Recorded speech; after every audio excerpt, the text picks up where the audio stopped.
we made a commitment to the people of Kenya to accelerate interventions to actualize the constitutional gender inclusion threshold and pursue radical imaginative strategies towards this end, and to significantly enhance financial inclusion of women, among other efforts. And let me say this. When I did a memorandum to Parliament, I did not do it for political correctness. It is because I had made a commitment to the women in Kenya Kwanza that we would finally do something about this 2/3 gender rule. And it has been a back and forth for now over 10 years. I want to commit to the women of Kenya that this time round, we will make sure that the 2/3 gender rule is attained.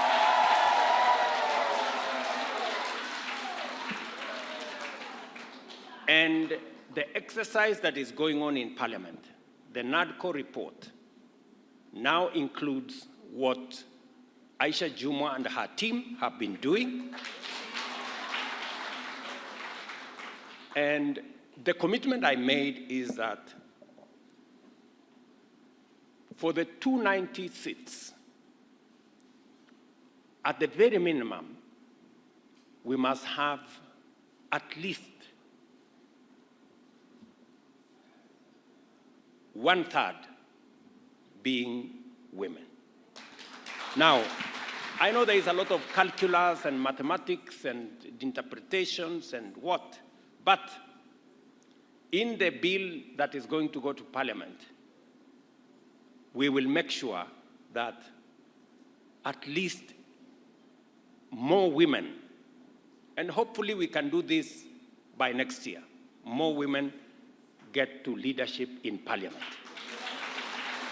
And my instructions are very clear to Kimani Ichung'wah, who is the leader of majority in the National Assembly, and the PG of our Kenya Kwanza team, that will be the official position of the party.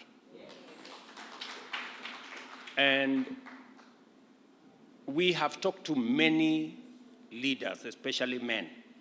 And I can tell you, ladies, for the first time, I see that men are committed to making sure that this time round, we succeed in actualizing the 2/3 gender rule in the frame that we have set.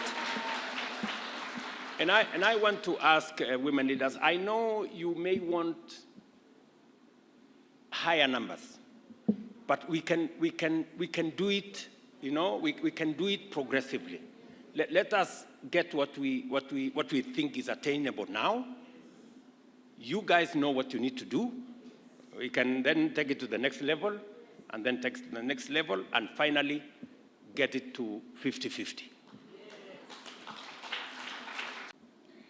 Cecily Mbarire is the chair of UDA, not by default. It is deliberate and it is intentional.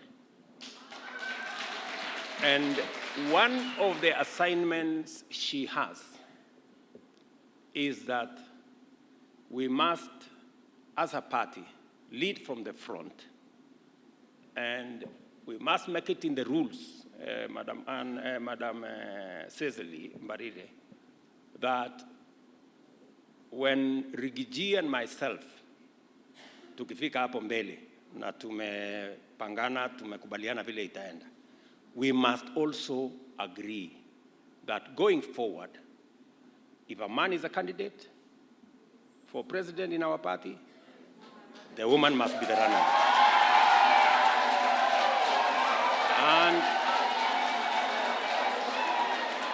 And if a woman is the candidate, then a man can be a running mate. Okay? And we must also cascade it down to the governors. So, and we must be intentional and deliberate about it, otherwise it will never happen.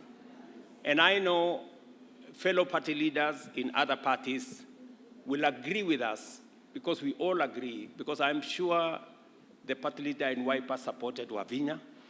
The party leader in ODM supported Gladys. And all the other party leaders supported their women candidates. So we will do this not because we want to do anything against men, but we want to balance so that we all move together. And Madam says, as you undertake that exercise, you will have my 100% support. That a truly inclusive economy would be at least twice as productive, meaning that we would have exceeded our most ambitious development projections long time ago. We can accelerate our progress to become an industrialized, high-income economy by radically enhancing the inclusion and participation of women in leadership.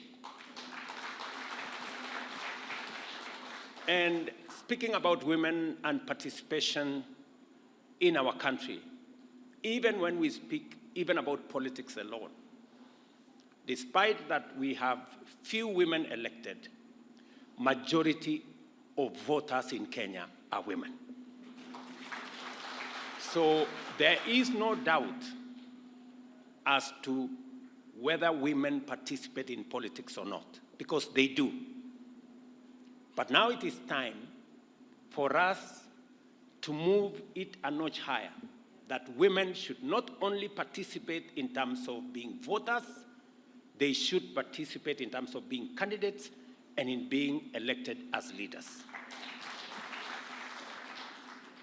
And it is not just politically correct to say we should have women leaders. It is the constitutional thing to do, and it is the moral imperative that we must aspire to achieve. And therefore, when I was requested by these great ladies to participate in this launch of G7, the great 7 women governor leaders in Kenya, I thought it was a good place for me to come and ask us as a nation to recognize the participation of women. And none of us, no man, however prejudiced they are, did not come from a womb of a mother.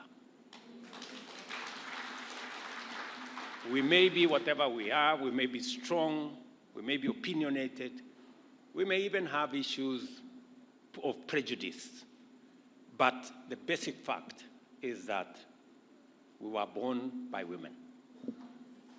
So just that recognition alone should give us the courage and the inspiration to support women in Kenya.